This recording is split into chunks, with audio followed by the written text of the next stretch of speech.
All right, so now we're starting on the second part of this lesson. So 7.2, similar polygons. So similar solids have exactly the same shape, but not necessarily the same size. So the solids have exactly the same shape, but not necessarily the same size. So similar polygons. So here's what this looks like. So two polygons are similar if and only if their corresponding angles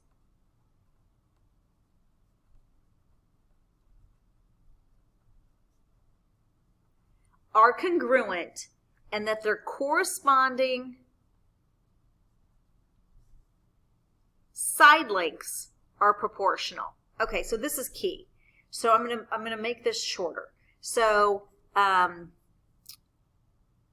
corresponding, another word for that is matching. So matching angles have to have that, and proportional sides have to have those two things to be similar. Okay, so A, you can look at the picture, goes with W. And you know I like these underneath so I can match these super easily. So you can see AB side goes with WX, angle A goes with W. So angle A goes with W, C goes with Y, AB goes to WX, XY goes with BC, DA goes with ZW. And if I was looking at this, if I was looking at these, so AB, 15, WX is 5. And when I simplify, it equals 3 to 1. So it's like a ratio. So that's where they're getting this 3. Okay. That's kind of your scale factor. So the ratio of the lengths of two sides. So I would go, I'm going to put it down here. Compare one side to other corresponding side.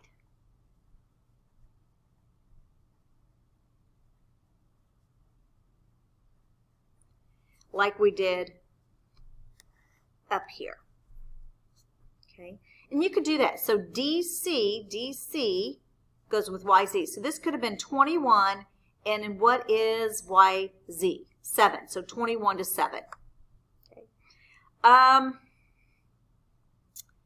You do need to pay attention to order. So this, you're going from here to here. That's why it's written this way, okay? Because you could easily flip that. So you have to pay attention to the order in which they give it to you matters. So if two polygons are similar, then their perimeters would also be proportional to the scale. So it says these are, so I'm going to write mine underneath because that helps. What goes with CD, LM? And so that would go, this is AB. All of these added together, when you add them, it would have that same scale factor. And I wish I had that. And maybe we could do this. Let's do this. Let's pretend like it's that one up here. Let's see, CD goes with LM. Let's just keep going. But if we did that from up here, if I added my 18 plus 15 plus 12 plus 21, and then I added my other sides, which were 6 plus 7 plus 4 plus 5, and I know these are not in a great order. I should get the same thing. So 18 plus 15 plus 12 plus 21 equals 66. And then 6 plus 7 plus 4 plus 5 gives me 22. And again, that's 3 to 1. All right. Flipping.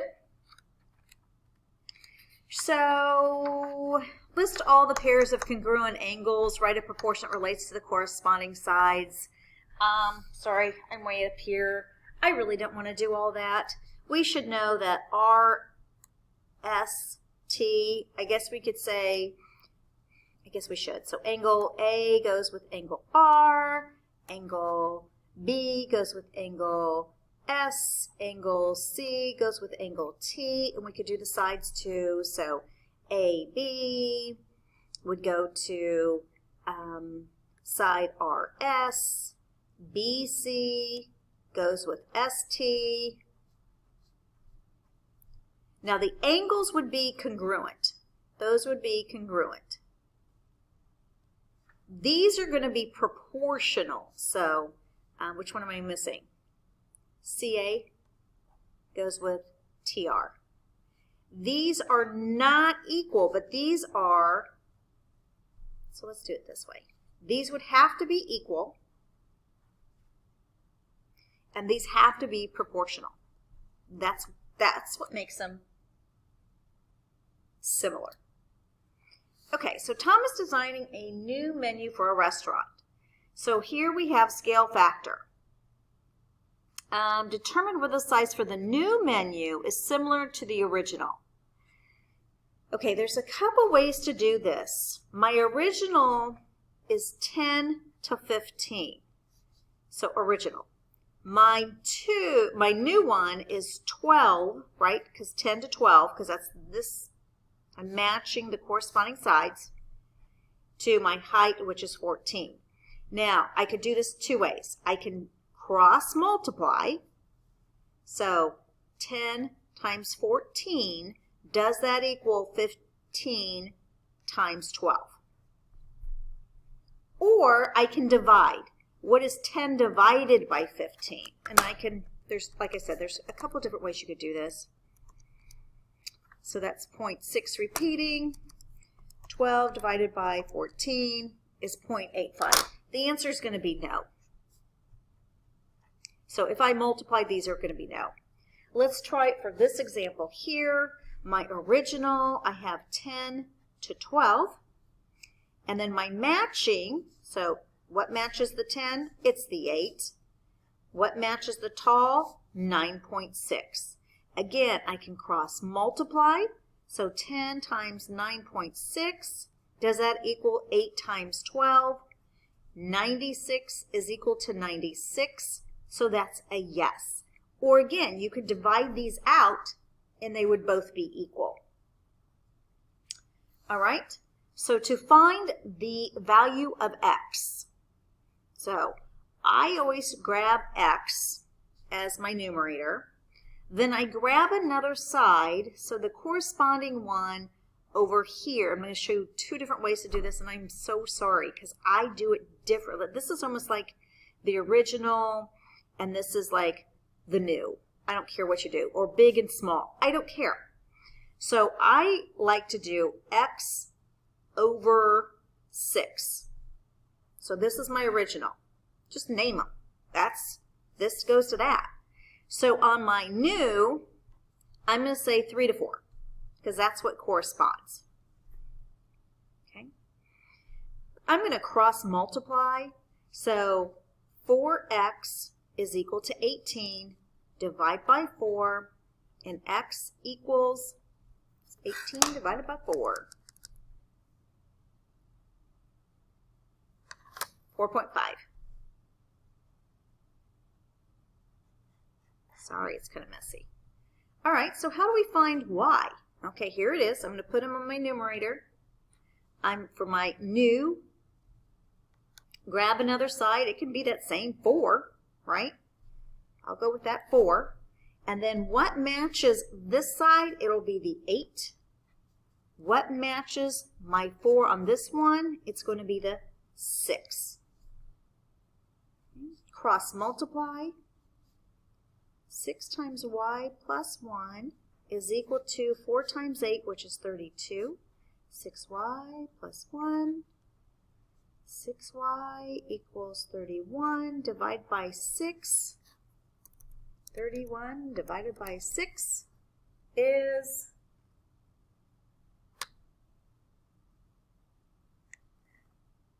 Did I do that right? I just want to make sure I did that right.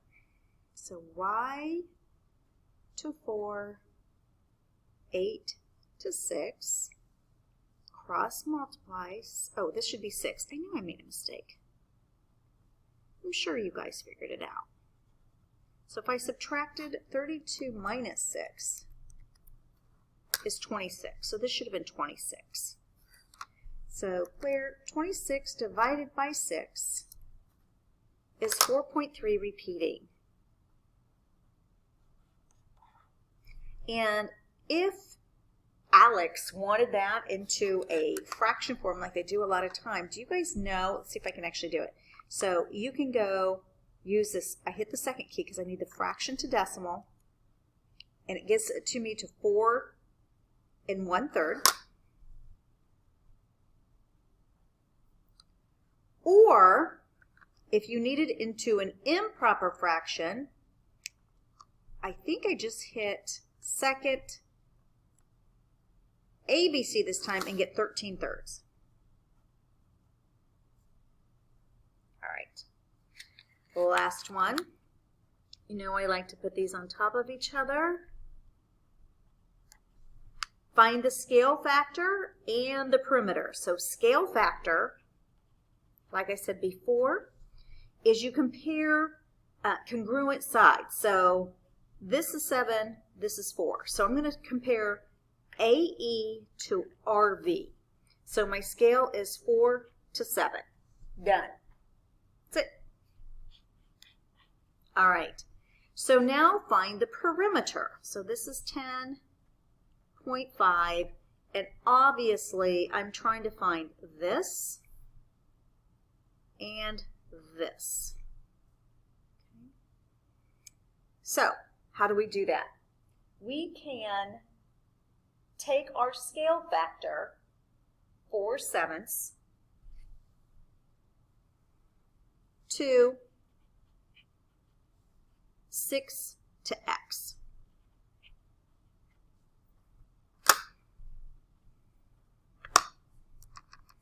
So this is, what is that? 42 divided by 4 is 10.5. So x is 10.5. And to find this side, I could do this. So I have all of these. So that's 10. Obviously, these are going to be 6, aren't they? Yes. That just makes sense. So to find those perimeters, I would just add all those up. So my perimeter is 3 times 10.5, because there was 3 of them, plus 2 times 7. That's the bigger one, equals. And then the smaller one would be 3 times that 6 plus 2 times that 4.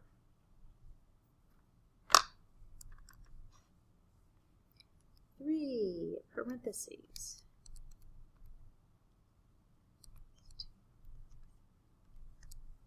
So 45.5.